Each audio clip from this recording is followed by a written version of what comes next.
Boa noite. Sejam muito bem-vindos a mais um episódio do nosso podcast das histórias da profissão também. E hoje estamos com a presença de dois senseis muito bacanas. Primeiro o professor José Adelino e o professor sensei também, Makino. Certo, galera? A gente vai ter bater um papo hoje. São dois senseis de judô, tá? Vamos conhecer um pouco das histórias, das vivências, das ideias, das opiniões, do que eles sabem também, e a gente vai conversar sobre isso. Primeiramente, boa noite, professores. Boa noite. Tá? Uma honra tê-los aqui, tá? Igualmente. E não podia deixar de apresentar também a nossa querida Cíntia, que tá aqui com a gente também nesse episódio, tá?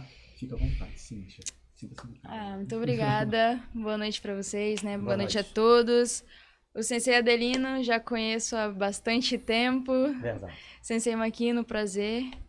E espero que essa conversa seja uma conversa bem leve, né? Leve, tranquila e divertida pra todo mundo, de muito aprendizado. Ok.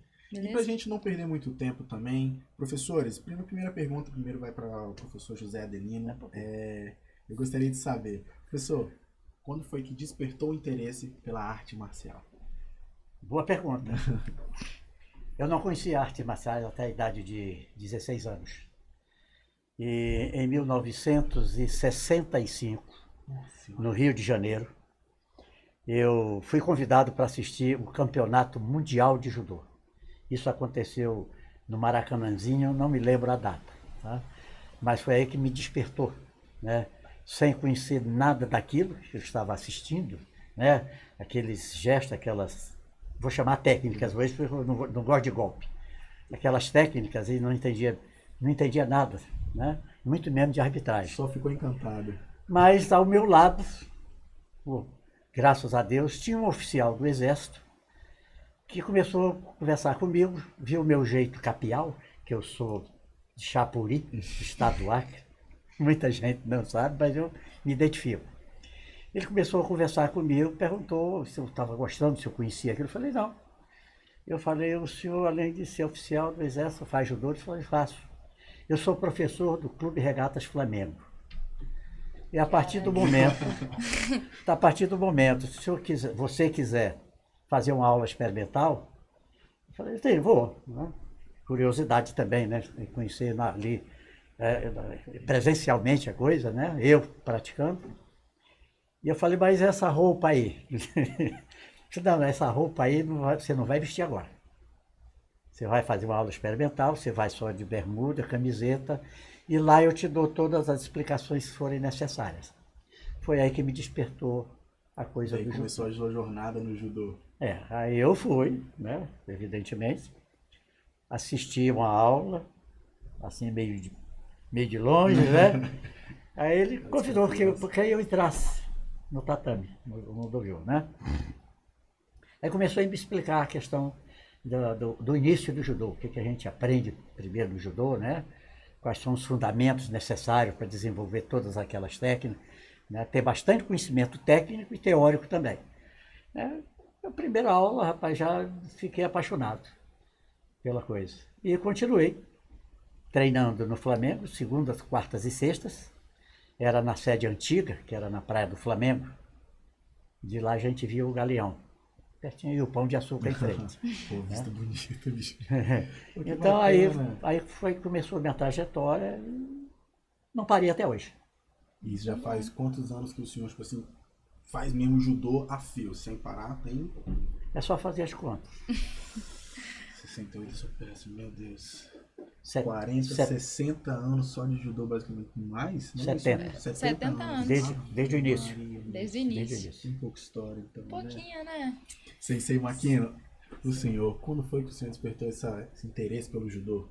Então, na verdade, o interesse não foi meu, né? Na verdade, é uma tradição de família, né? Sou filho de uma família de japoneses, tanto pai quanto mãe são japoneses. Meu pai veio para o Brasil na década de 60, né? Claro, os dois se conheceram aqui, que sempre perguntam, eles vieram casados? Não, na verdade, eles se casaram aqui. E, na verdade, é uma tradição da família, como eu falei. Meu pai também é judoca. Meu avô, naquela época, não era judô, mas também, na verdade, é uma tradição do Japão também, né? Praticamente quase todas as pessoas praticam, né, algum tipo de arte marcial. Eu considero o judô uma arte marcial, né? Então, Meus tios são... Meu pai fez sumô e judô. E ele é um apaixonado, foi um apaixonado, né, que já faleceu, mas ele é sempre apaixonado pelo sumô, pelo judô. Ele me levou, né? Meu irmão já fazia na época.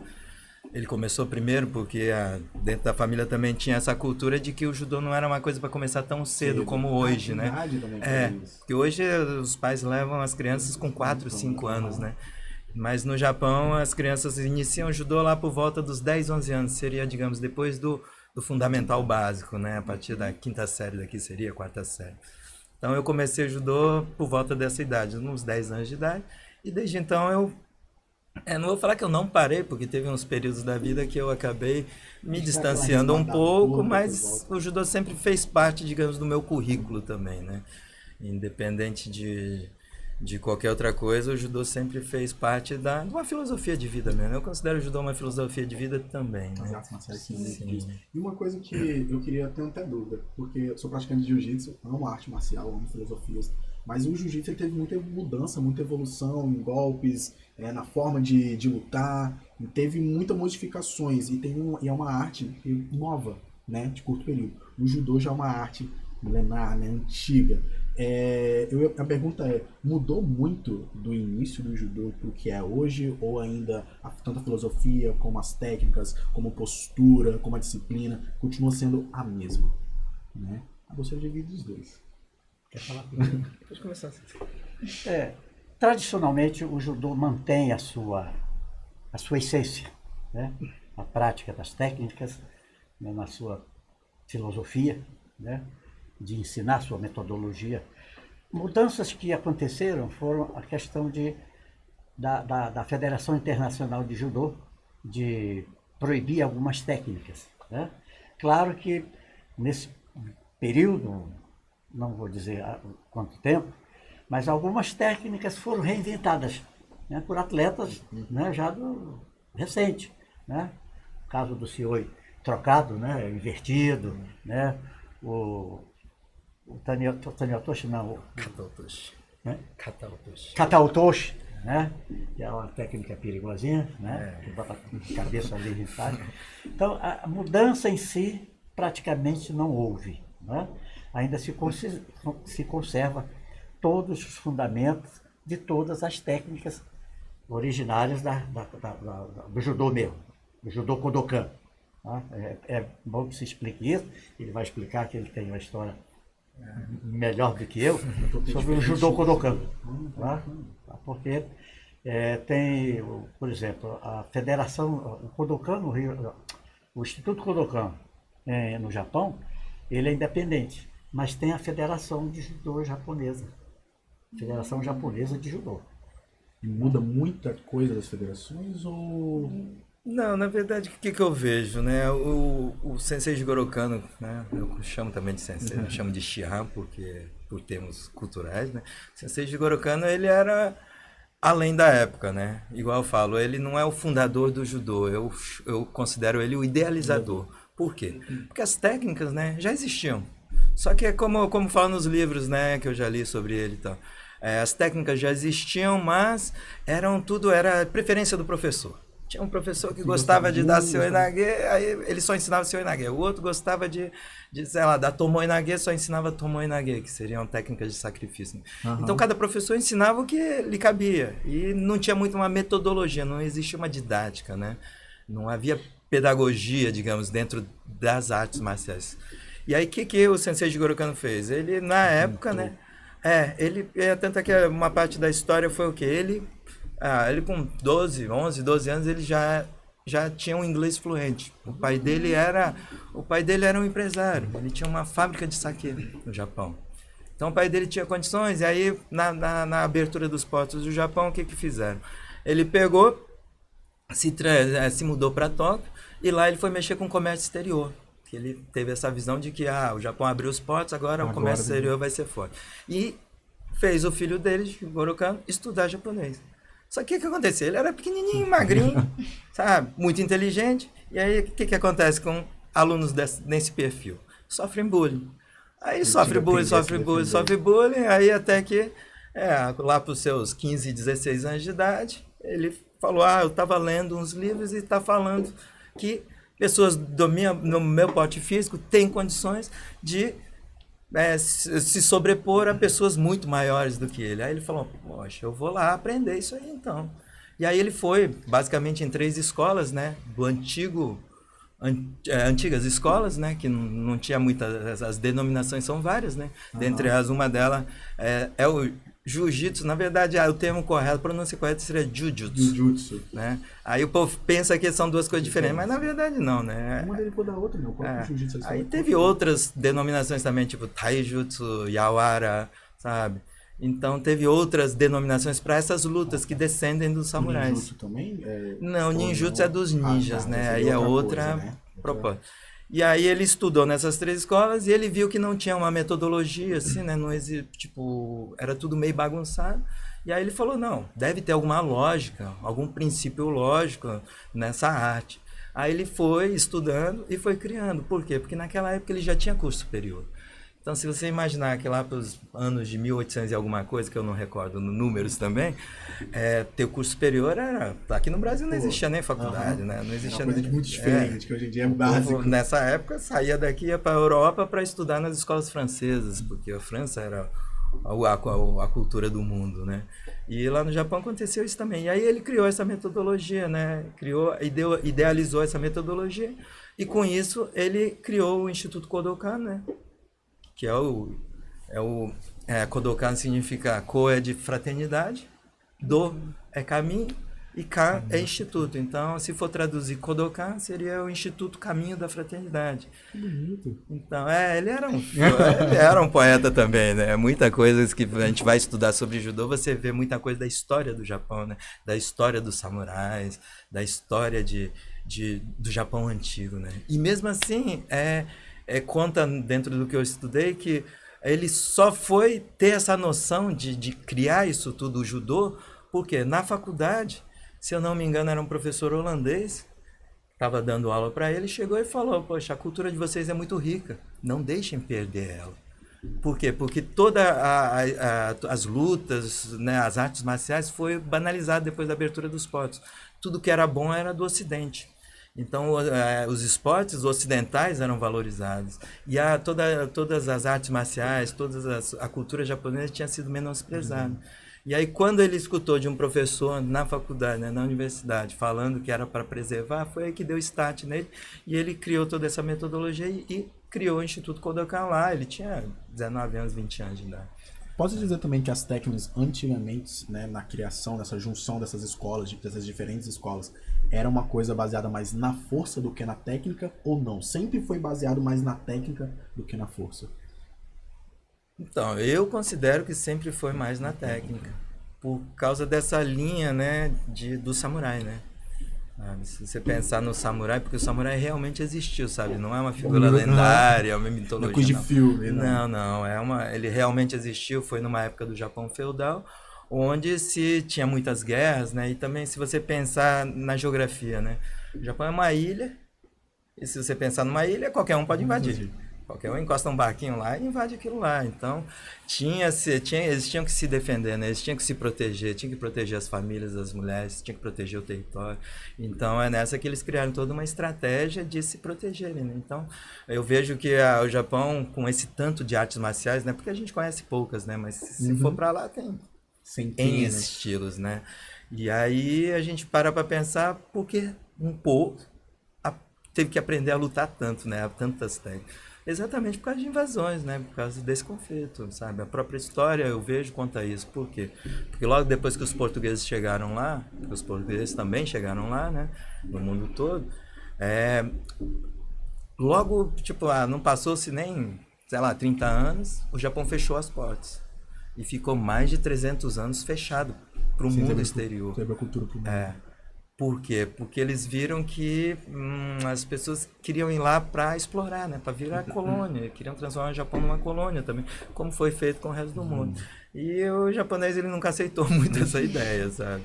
Então foi mais ou menos por aí que veio, né, essas ideias, sabe? Sensei, você vai falar mais sobre a cultura do Japão, porque eu acho riquíssima e maravilhosa também. Eu acho que compartilhar ela é importantíssimo. Claro. Mas a próxima pergunta é que, pô, como praticante, às vezes a gente acha que vai ser só o praticante, né? Aquilo pra saúde, pro físico, essas coisas. Ou muitas pessoas entram no mundo das artes marciais, às vezes, pra isso também. Mas como é que surge o desejo de virar um sensei? Olha, voltar um pouquinho, ia pegar um Por gosto aqui. favor. Quando houve essa ocidentalização, foi na era Meiji, foi depois da era Tokugawa, né, do shogunato Tokugawa, que durou de 1603 a 1968. Nossa, Tá? Daí para frente entrou nada. a era Meiji, né, quando o Japão realmente abriu os portos. Tudo para o japonês tinha que ser do Ocidente, roupa, né? A questão de vestimenta, ele falava uma coisa, que realmente houve, com a abertura dos portos japoneses, houve essa ocidentalização. Então o japonês perdeu naquela época um pouquinho da sua rica cultura, né? Que tem até hoje, né? Mas algumas castas deixaram aquilo e começaram a se ocidentalizar. Mas depois houve essa recuperação toda, né? Eu não conheço o Japão, só conheço de reportagem, amigos que vão lá, converso com os japoneses, mas é uma cultura que difere do mundo todo. Não se compara nenhuma cultura de nenhum país do mundo com a japonesa. Correto? Eu andei rodando por aí, né?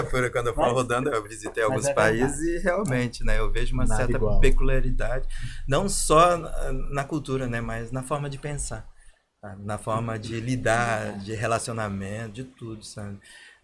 O comportamento do japonês é um comportamento diferente, Tinha um né? professor que ele falou uma coisa que eu achei muito interessante, eu nunca tinha pensado sobre, que falando do mundo das lutas, né? E ele disse que as lutas que são ocidentais, se a gente parar para analisar elas não têm aquele teor de respeito com o adversário. No boxe, a pessoa não entra e cumprimenta o seu adversário. A pessoa não cumprimenta o tatame, não cumprimenta quando sai, né? Não tem respeito não tem tanto respeito com as outras pessoas. Muito diferente das artes já orientais. Quase todas elas, se você for para analisar, tanto nas Olimpíadas como em competições locais, sempre tem um respeito primeiro, né, com o adversário, com o professor que está ali ensinando, ou com o juiz que está ali também fazendo o trabalho dele, muito maior do que com as outras artes. E eu sempre achei isso muito bonito e muito bacana, né? E eu não posso dizer, é cultural, né? Eu acho que a cultura preserva muito disso também, do respeito ao próximo, ou não, professor? Sim, eu preparei a palestra também para falar um pouquinho sobre isso, né? Sobre essa questão de por que um povo tem uma característica tão... Foi todo um processo, né? Não foi uma coisa do dia para a noite, nasceu uma criancinha, mas não. Foi de gerações e gerações, né? Se moldando dentro de uma proposta coletiva, né? Sabe? O japonês, ele muitas vezes toma prejuízo, mas em prol do coletivo. Ele deixa de ganhar, mas o coletivo ganha. Então, a mentalidade do coletivo é muito maior do que do individual, sabe? Então, é uma proposta assim. E aí as artes também, né, marciais, as lutas, elas vêm também com esse mesmo propósito, né? Igual eu falo, né, o judô é o único esporte olímpico, né, considerando as Olimpíadas, né, onde você treina com seu adversário. Não existe, dentro dos meus olhos, do meu olhar, não existe nenhuma outra modalidade olímpica que você treina com seu adversário. Ah, mas o futebol? Não, o futebol faz amistoso. A natação? Não, natação cada um nada na sua raia. A esgrima? Não, a esgrima ninguém treina com seu adversário. O judô, ele já cria essa confraternização, digamos, sabe? Onde a gente sempre... a gente cria esses momentos de treinar com os adversários, sabe? Porque o adversário, na verdade, dentro da proposta, ele não é o inimigo. Ao contrário, ele é algo que vai te acrescentar. Sem ele, você não é nada, sabe? Graças a ele que você tem algum reconhecimento, que seja para menos ou para mais, mas é onde você vai ter algum parâmetro. Então, você, entre aspas, né, destruir seu adversário, você fica sem parâmetros. Então, por isso esse respeito todo pelo adversário, né? Sabe? Porque ganhando ou perdendo, sem ele você não seria você, Pois sabe? daí liga ser a primeira filosofia, eu acho que de todas as artes marciais, né? Porque hoje em dia a gente sabe que as pessoas às vezes vão pra prática, né? Não pra se tornar um atleta de ponta, algo. Sim.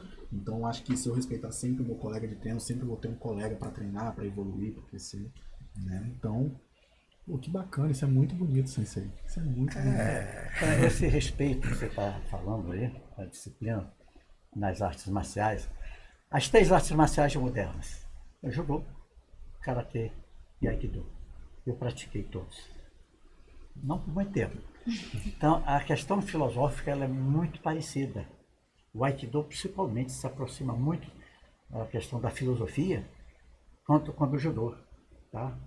Que entra ali nas conversas, na explicação dos senseis, é a questão dos valores éticos morais. O respeito, a educação, né? Aquilo que ele falou, procurar sempre a coletividade, não a individualidade. Né? Então, isso marca muito as pessoas, né, nesse aspecto, quando você tem um sensei que realmente ele faz esse discurso das suas aulas. Claro, isso é Não vai para lá importante só para também, né? ensinar técnica, derrubar. Não, é conversar. Né? E o judô, o aikido tem que se desenvolver assim. Né? Só que o aikido não tem competição. É só demonstração? Diz que alguns países fazem, mas na sua essência eles proíbem, inclusive, ter competição de aikido. Por quê? Por que será? Nunca entrei nesse Nunca entrei. Na verdade é uma proposta diferente, né? O idealizador do Aikido, que foi o sensei Morihei Ueshiba, né? Que foi aluno de Jigoro Kano, né? Da questão de... Na verdade eles foram, assim, eles consideram, assim, o sensei Jigoro Kano sempre considerou o Aikido primo do judô, sabe? É um judô à Parceiros distância. ali, né? Porque são muito semelhantes tipo, conta a história, né? Não sei se é lenda ou se é verdade, mas conta que o sensei Jigoro Kano chegou a emprestar o dojo para a turma do Aikido poder praticar, porque eles também não tinham, porque naquela época era muito precário. A gente vê hoje o judô, né, com essa grandiosidade, Em todo lugar, olímpico todo e tudo momento. mais, mas se você pensar isso E 800. no Japão antigo, Século XVIII, onde estava, XIX. onde os professores, as academias se esvaziaram depois da ocidentalização e muitos professores não tinham mais como se sustentar, começavam a fazer desafios em praça pública, vale tudo para ganhar, algum para poder se sustentar. Aí você vê que assim, as academias esvaziaram, não tinha aluno. Então era difícil alugar um espaço com tatame. Tanto é que a história conta que o Sensei Jigoro Kano começou, o dojo dele tinha 8 tatames, 8 plaquinhas. Nossa. Se você parar e pensar, o que são Porque 8 plaquinhas? não dá pra rolar No caso, duas pessoas Não. deitadas. E foi dentro de um mosteiro, né? Foi um monge que cedeu o espaço para ele poder. Porque, na verdade, o tatame em si, tudo bem. Todas as casas lá são. O piso dentro das residências é tatame. Então, aí ele arrumou um mosteiro, uma salinha de 8 tatames para poder praticar.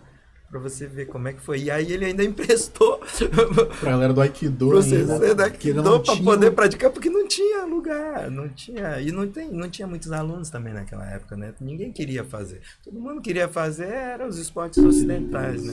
Então queria fazer esgrima, queria fazer remo, sabe? A cavalaria, esses eram os modelos esportivos, né? As lutas viraram coisas brutais, né? Coisas banais, né? Eram desafios mais, né? E ainda mais com essa cultura do desafio, né? Tanto é que o Sensei Jigoro Kano condena os desafios valendo dinheiro. sabe? Ele era contra. Ele é contra e até hoje o judô ainda é contra, né? Tanto é que você não vê muita premiação em dinheiro. Ah, tem as medalhas ali. Tem as medalhas, tem algumas competições que premiam, mas não chega nem perto de um boxe, o próprio jiu-jitsu isso. mesmo que premia, sabe? O UFC não chega perto dele. Por quê? Porque ele não gostava, por quê? Eu acredito que é porque começa a haver manipulação, né? Toda vez que envolve dinheiro, envolve Uma politicagem corrupção, muito né? grande, né? Isso é um gancho que eu vou pedir para vocês falarem mais também. Eu vou retornar a sua pergunta para eu quero muito saber qual foi o momento que vocês decidiram se tornar professores, né? Senseis, que é outro nível. Você treinar, se tornar um atleta, uma coisa. Treinar pela saúde é algo. Treinar, aprender para ensinar É outra Aí é coisa. outra coisa. Né? Como é que foi esse começo de vocês? Rapaz, isso foi uma consequência. Tá? É coisa do treinar, treinar, treinar, treinar. Eu teria muita história, tá? Vai levar muito tempo. Será, professor? Tem nada. Quando eu treinei 2 academias no Rio de Janeiro. Né? Na primeira, que foi o Flamengo, eu já tive a oportunidade, quando eu já era faixa verde, de ser monitor de um professor lá, né? No Flamengo. Aquilo foi me despertando, e cada vez que eu treinava, o professor me promovia quando ele achava que eu merecia, né? E eu sempre falava que não merecia, que eu não tinha conhecimento suficiente, né? Eu me colocava mesmo como meu próprio jogador. Mas ele via meu interesse também de trabalhar com o seu semelhante, né? A forma de como eu, mesmo sendo um pouco, entre aspas, rude na questão de conhecimento, principalmente a questão metodológica, pedagógica, e isso aí fui crescendo, fui crescendo. Aos poucos. Aí eu recebi um convite do professor Augusto de Oliveira Cordeiro. Eu precisava trabalhar na época, né? Eu passei a trabalhar na fábrica dele como vendedor de judogi, Tigre. Nossa. Foi a primeira fábrica de judogi aqui no Brasil. Que isso. Então, quando eu fazia minhas vendas, eu entregava os pedidos, eu voltava para a academia, à tardinha, e tinha um outro professor lá que também me indicou, né, para ser monitor. Isso aí, rapaz, foi me desenvolvendo um gosto pela prática de ensinar, sem ter muito recurso, mas só técnico. Mas eu observava um professor mais idoso, mais competente, como é que falava, se dirigia E aos aprendendo também. Exatamente.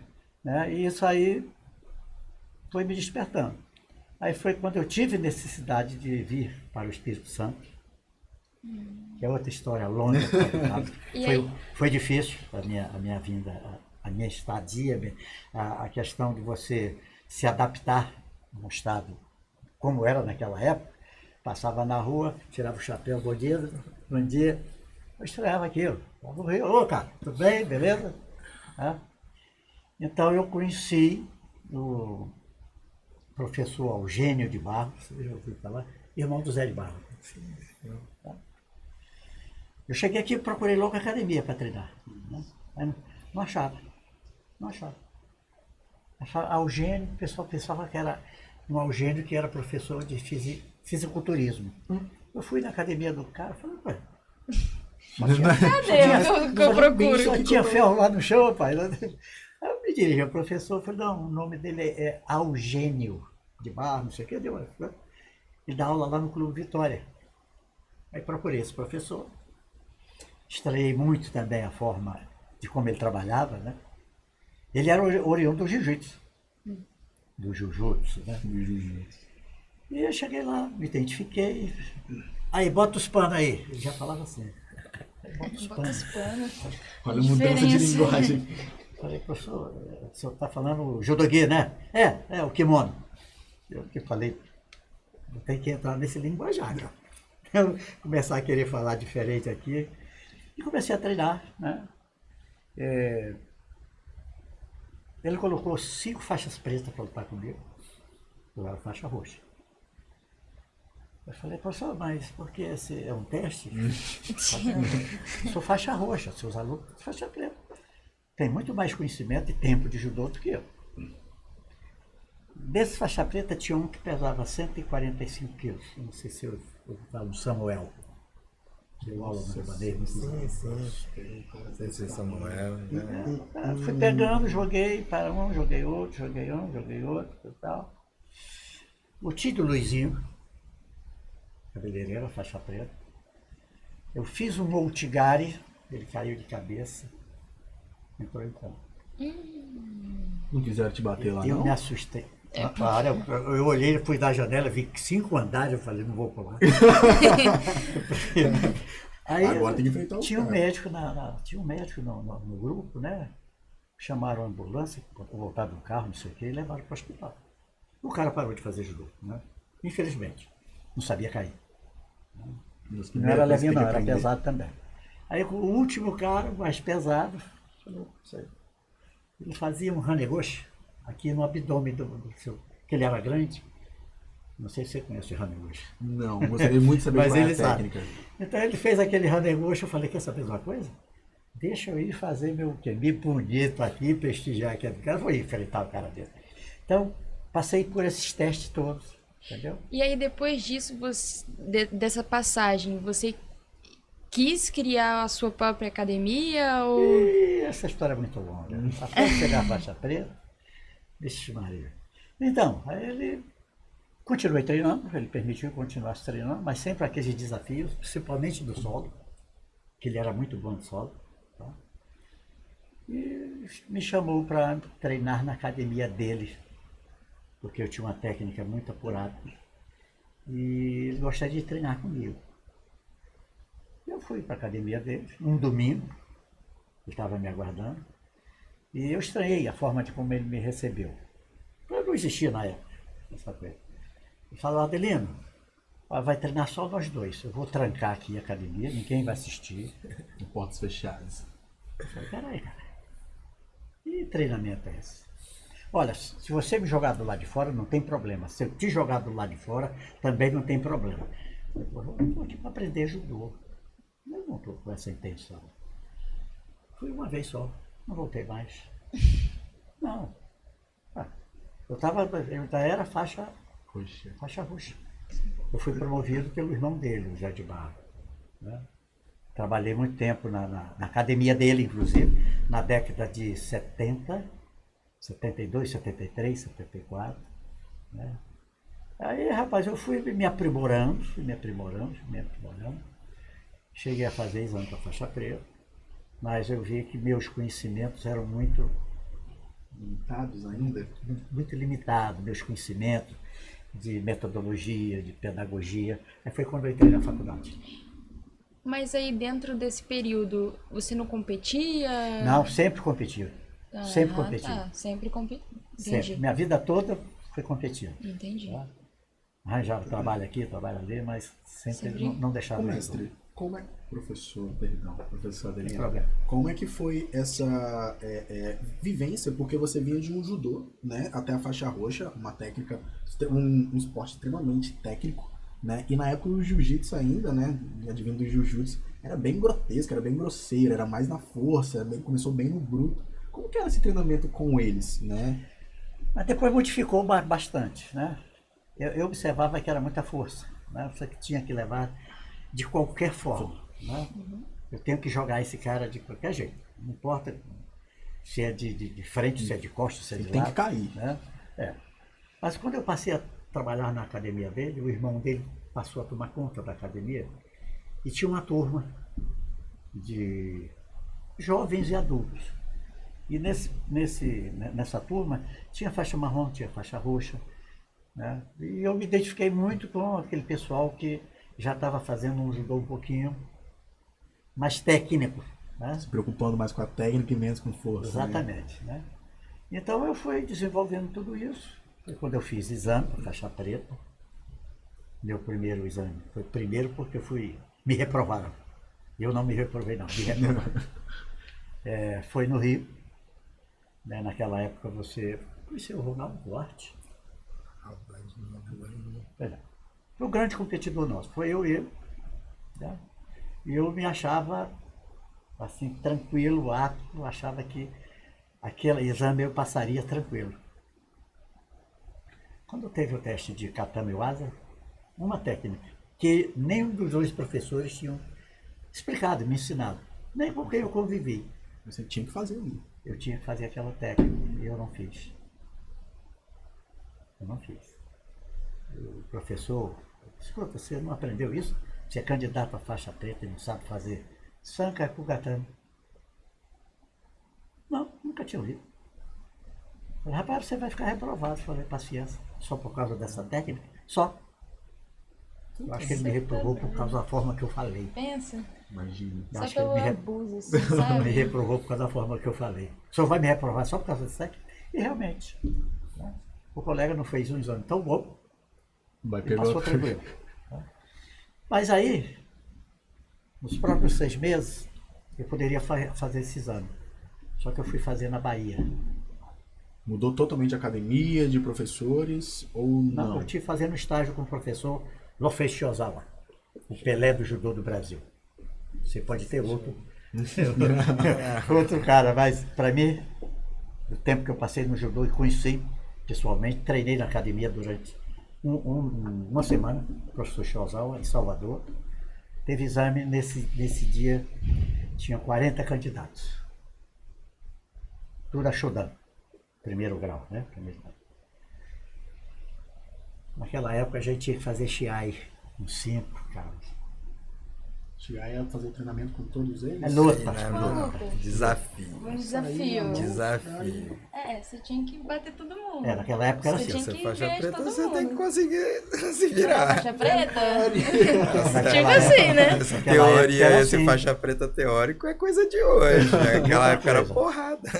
Eu achei um absurdo. Porque eu tinha que fazer aquelas lutas, aquela prova, num campeonato absoluto. E naquela época, o campeonato absoluto era independente de peso. Qualquer peso.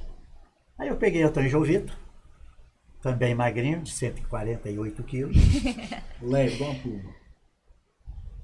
Rapaz, ali eu vi, eu falei, será que minha faixa do meio, já veio? Ganhei esse cara no chão. Ganhei no chão. Fazendo um radar KGB. Ele me deu as costas, eu montei. As pernas não davam para acertar. Deixa o cara. Peguei no radar KGB, ganhei. Foi para a classificação, né? Verificar quem tinha passado, né? Eu fui muito feliz, fiquei muito satisfeito quando me chamaram. Já tinha sido classificado em primeiro lugar de todos os 40. A felicidade Cara, quando vê porra, aquilo. Vou reprovar por Então, uma, mas Mas também na eu vou próxima dar a também você vai vida. ver. Eu vou estar lá no sangue. Pena que isso não está documentado, né? O primeiro exame meu. O segundo eu tenho. Tem um jornal, tem tudo. Olha que bacana. E eu sou grato a esse Shiozawa até hoje por causa disso. Me acolheu na academia dele. Treinei uma semana. Antes de fazer. Inclusive com o que foi o menino, foi novinho, o cara, foi campeão baiano no leve. E uma vez treinando na academia, ele me sapeca na parede. O professor Shiozawa deu um carão nele. Né? Mas não tinha nada que fazer aquilo. Mas daí para frente, o meu envolvimento com o judô foi cada vez mais. Tá? Aumentando. Principalmente quando eu entrei na universidade. Sensei Makino, agora eu pergunto pra você, já que a sua história com o judô já é familiar também, né? Então, a gente vê uma prática do pai já é diferente, né? Isso, aquilo. Como é que foi pra você ver o judô pela primeira vez, né? Praticar ele. E conta pra gente também como é que foi pegar a faixa preta, porque o professor Adelino já deixou bem claro que é um momento inesquecível.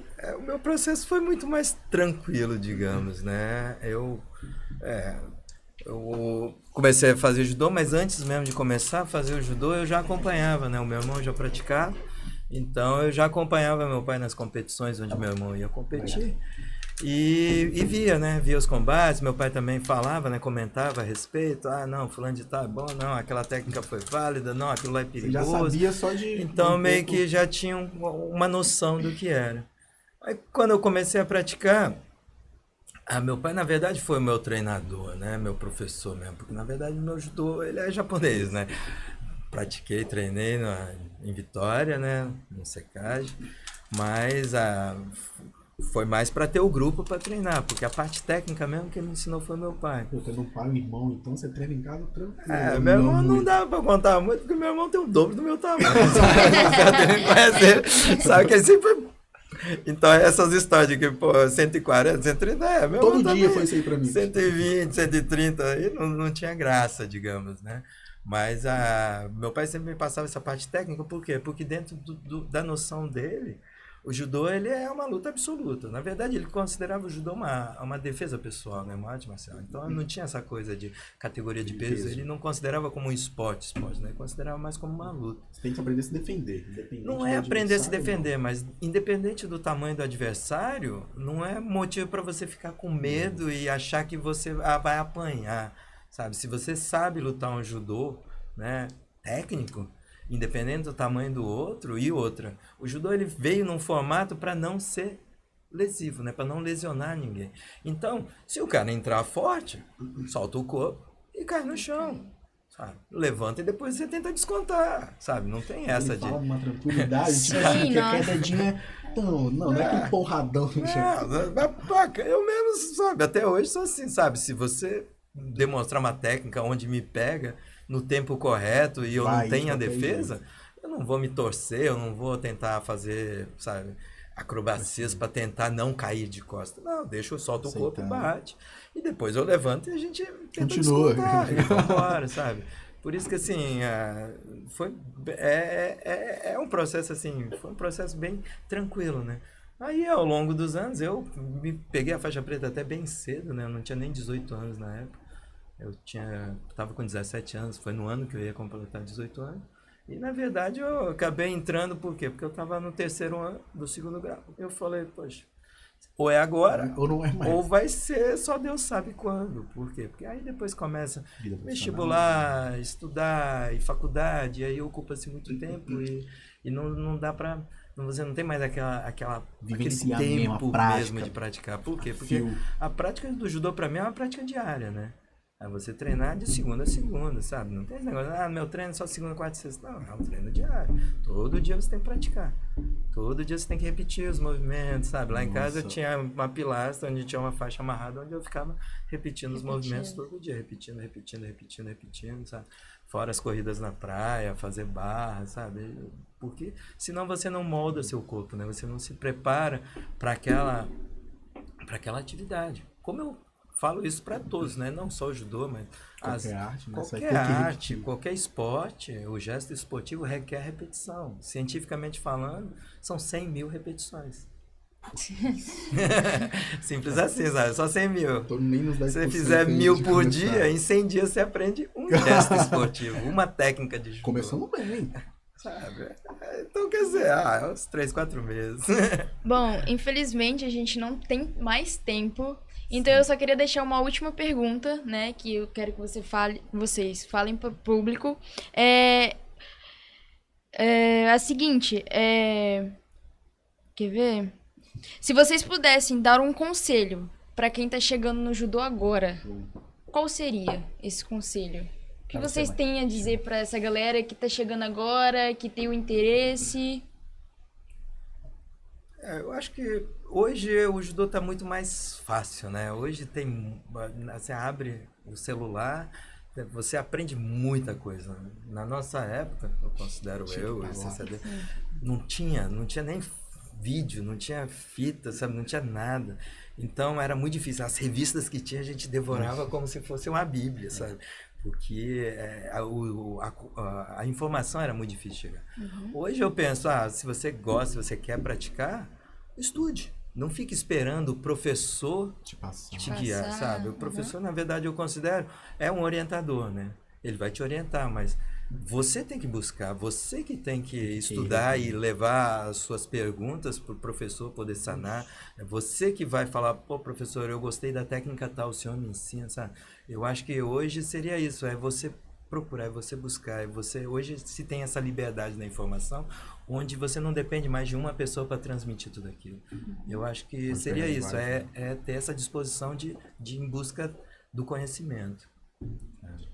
E o senhor, José Adelino, qual seria o seu O conselho? conselho que eu daria é, primeiro, ter comprometimento com aquilo que pretende fazer, né? Isso é fundamental, né? Segundo, a partir do momento que você assume essa responsabilidade, tente levar por mais tempo aquilo que você se propôs a fazer, aquilo que você propôs a estudar, né? Não faça isso uma coisa leviana, né? Banalizar a coisa, porque na aprendizagem do judô você aprende muita coisa interessante. E quem estiver a fim de aprender alguma coisa, principalmente se educar, que é um esporte que educa. Sim. Disciplina, tá? Então o meu conselho seria esse, né? Pense, realmente você vai para o judô, não vá com aquela intenção de fazer uma aula experimental e pronto, não gostei não. Isso é muito relativo também de você gostar ou não de uma primeira aula que você tem, Sim. que às vezes não é uma aula mesmo na sua essência. Tá? Então, Pô, eu digo que são 2 conselhos que acho que pode ser usado para qualquer arte marcial, inclusive. Buscar conhecimento e se propor a fazer, realmente fazer aquilo, estar ali, né? Aprender.